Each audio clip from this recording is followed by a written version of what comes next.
Hello friends, I am Arpit and I am here with today's analysis. Today is 29th of July and we are going to deal with three very important topics which are in news. The first is China brokers a deal among the Palestinians.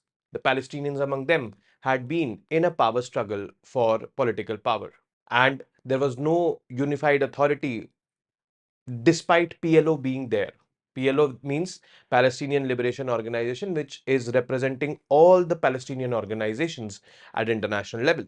But there was no unity among the organizations underneath PLO.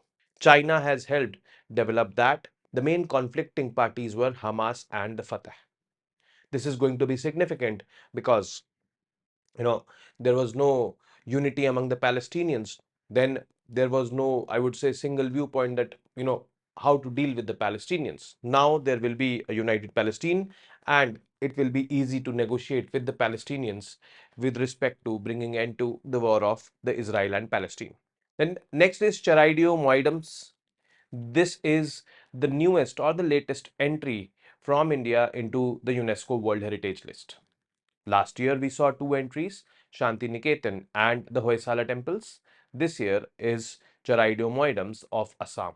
These are the graves of Ahom dynasty rulers based in Assam only. Next is appointment of governors. So, the president, Srimati Draupadi Murmu, has appointed governors for 9 states.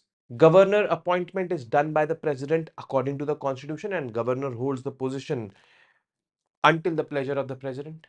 So president cannot act on his or her behalf alone, acts on the aid and advice of Central Council of Ministers. So in effect, the Central Council of Ministers have the strings of the governors of the states.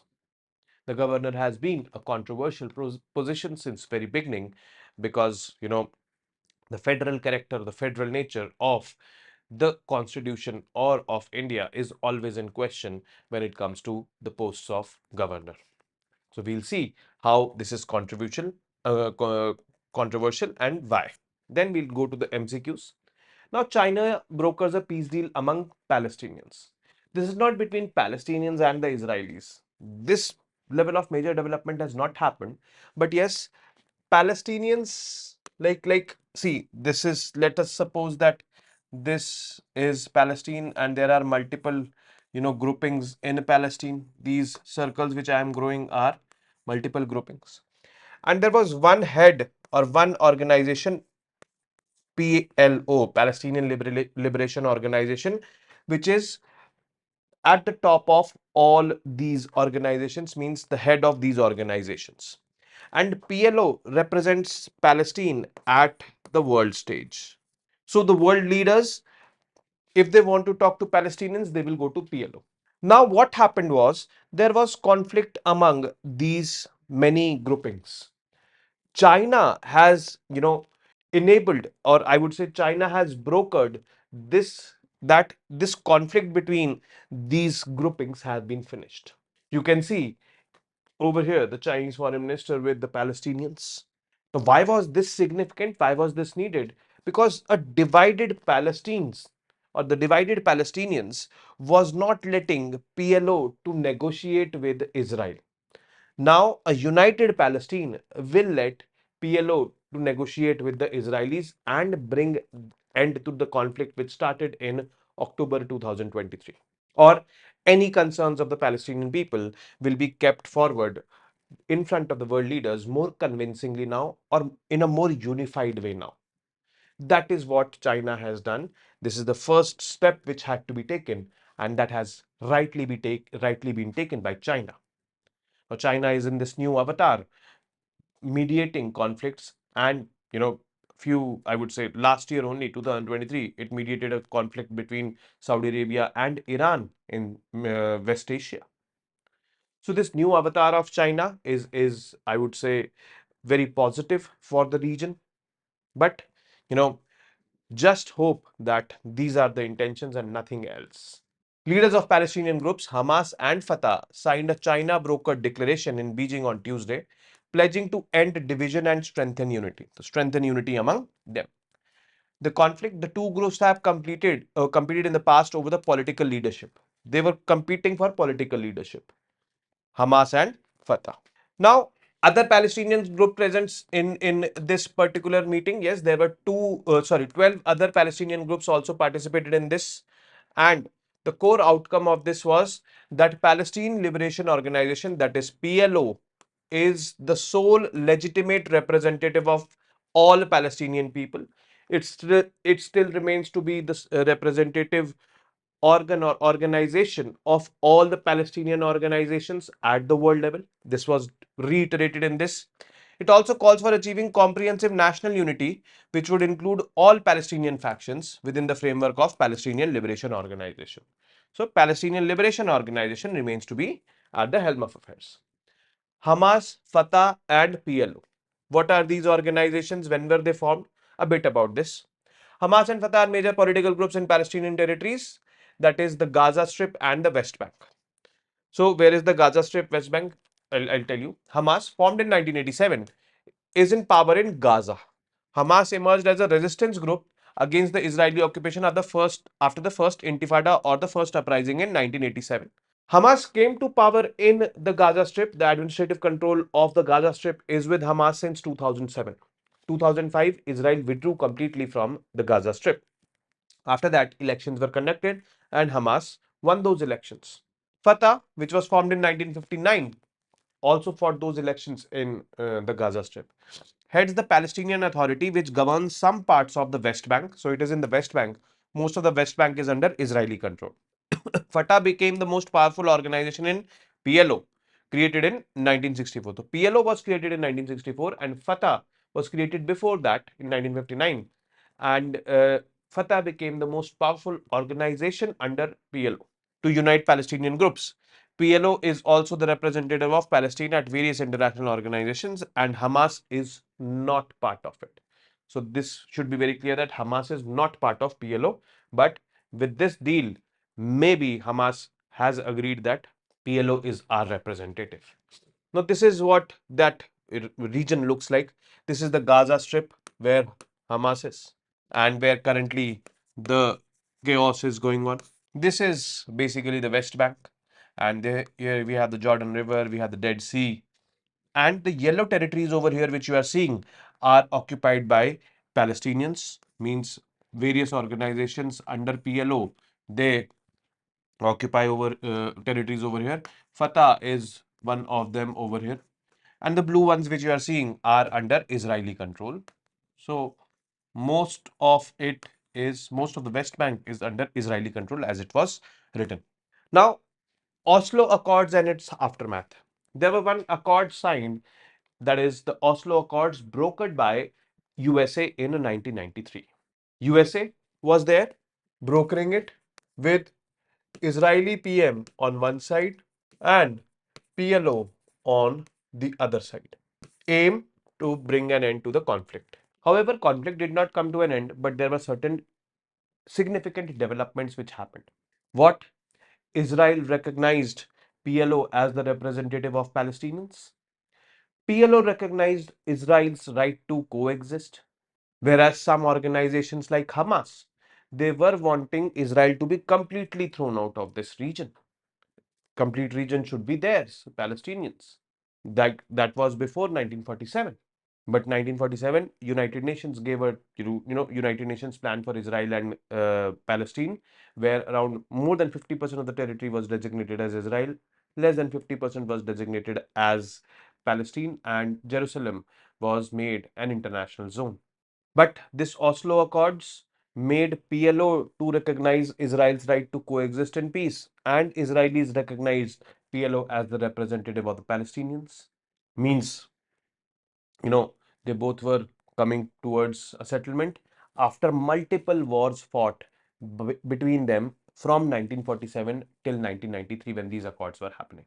And in all those wars, Israel won and occupied more territory than it was given to or allotted in the UN plan. These Oslo Accords were not accepted or not appreciated by the people on both the sides. Hamas criticized it since it wanted the entire territory, and PLO recognized the right of Israel as a state. The rightist Israelis criticized because PLO was recognized as a representative of the Palestinians. The rightist Israelis were saying that we have fought wars, we have occupied those territories, the Palestinian territories, the entire territory is ours now. And the rightist Israelis were so hardcore that they went on to assassinate PM Rabin, who, on behalf of Israel, signed these accords.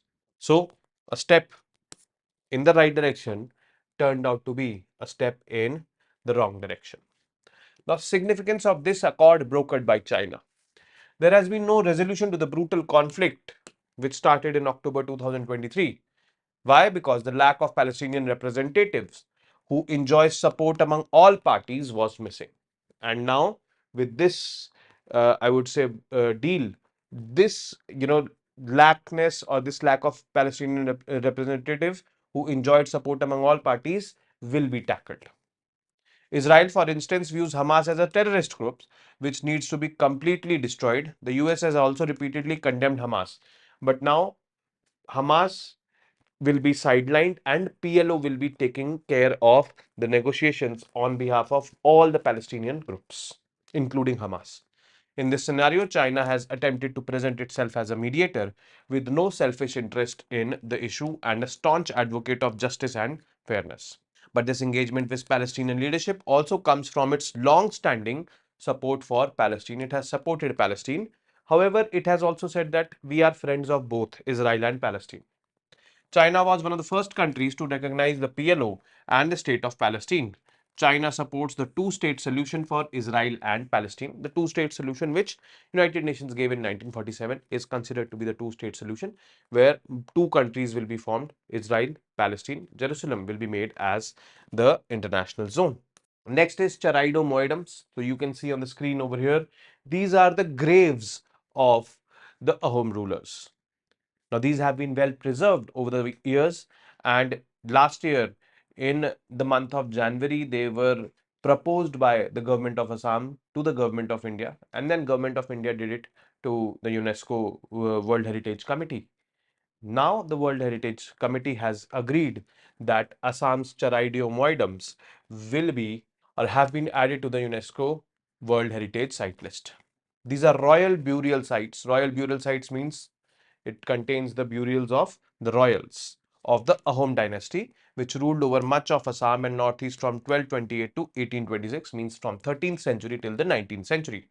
It is located 30 kilometers from Sivasagar town in eastern Assam. Even today, the tumuli in Charaideo are considered sacrosanct. This is the tumuli, and Charaideo is the name of the place. So, where these moidams are. Now, about this, Charaideo, commonly known as the pyramids of Assam, was original capital of the Ahom kings. Charaideo remained the symbolic center of Ahom kingdom, even though the capital of the kingdom moved many times. But symbolic capital was Charaideo. It was built by Chaolong Sukhafa, the founder of the dynasty in about 1229 CE. Location located on the foothills of Nagaland. It's situated at a distance of around 30 kilometers from the historical Sivasagar town in Assam. Why is Charaideo known as Pyramids of Assam? It contains sacred burial grounds of Ahom kings and queens and is also the place of the ancestral gods of the Ahoms.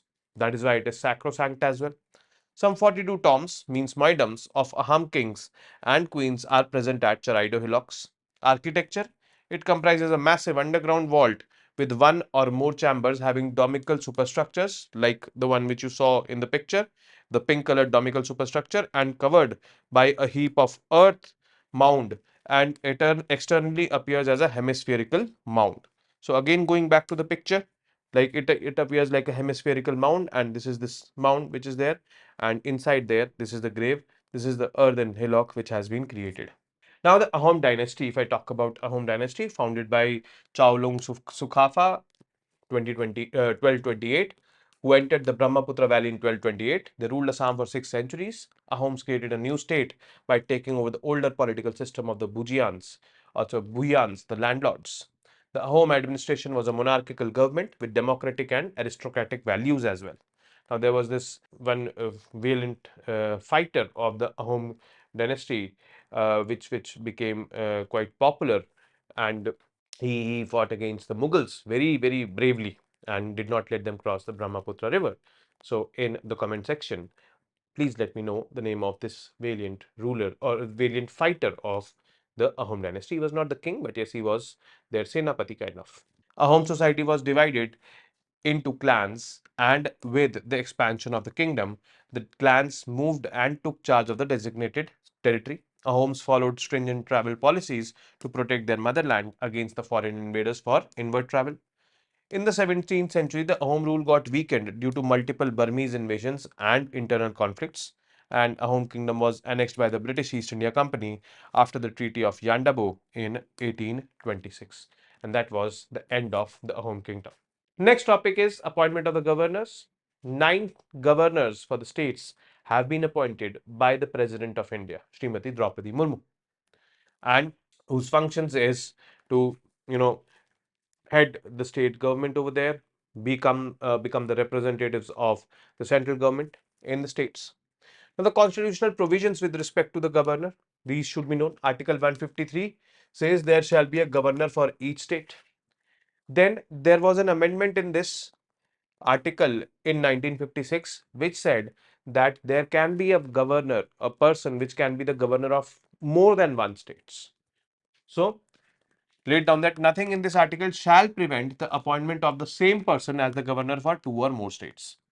Article 155 of the Constitution says that governor of a state shall be appointed by the president by warrant under his hand and seal. And now we know that president does not act without the aid and advice of the Council of Ministers, Union Council of Ministers. So in effect, Union Council of Ministers have a say in the appointment of the governor. Under Article 156, the governor shall hold office during the pleasure of the president, but his normal term of office shall be 5 years. That is also mentioned. If the president withdraws her pleasure before the completion of 5 years, the governor has to step down.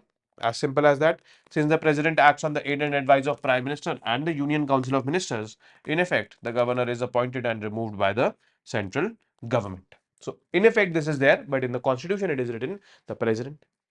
Qualifications to be a governor. Article 157 and 158 lay down the qualifications of the governor. Must be a citizen of India, no doubt about this fact. 35 years of age, should not be a member of parliament or state legislature, and must not hold any other office of profit. So, these are simple basic qualifications.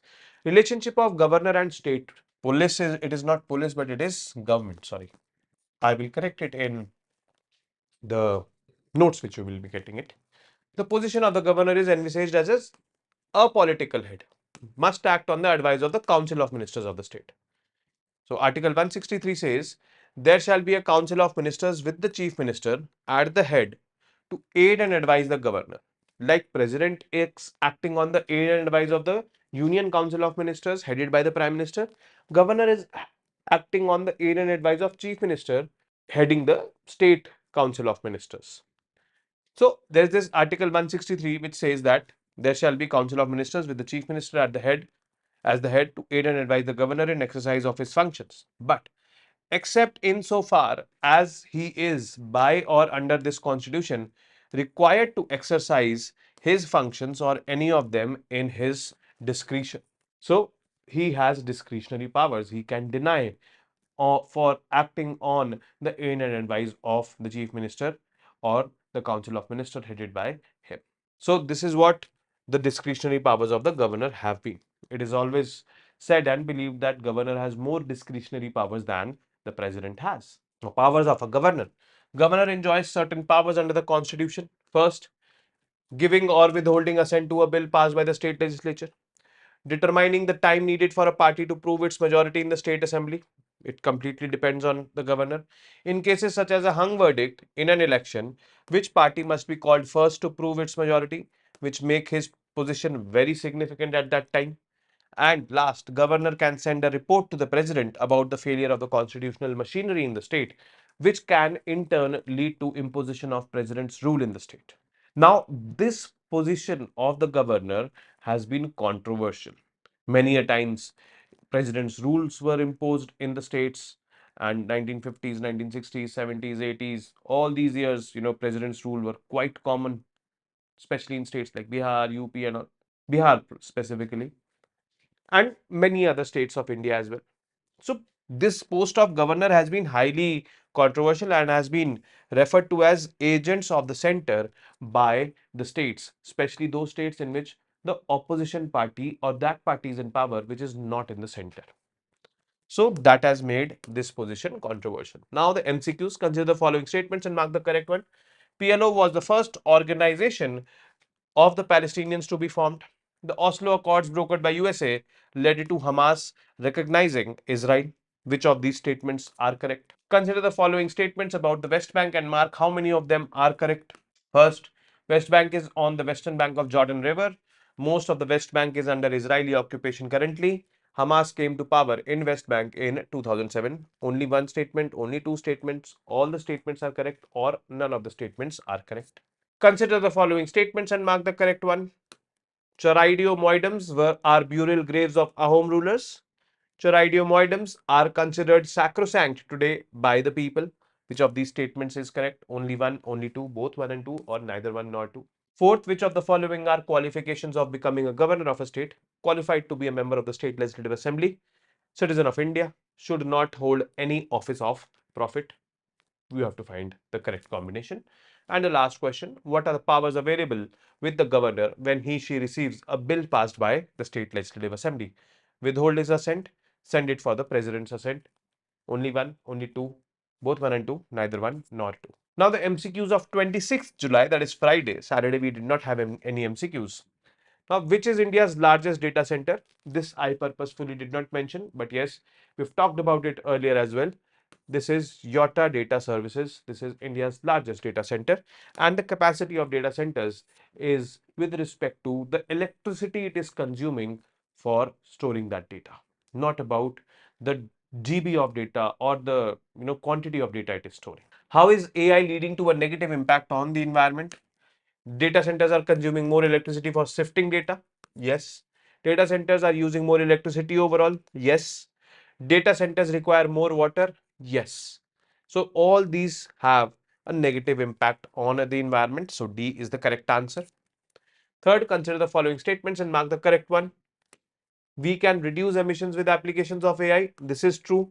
Increased usage of AI is leading to increased emissions. This is also true, and this is the paradox with respect to AI when it is related to environment conservation. So both these statements are correct.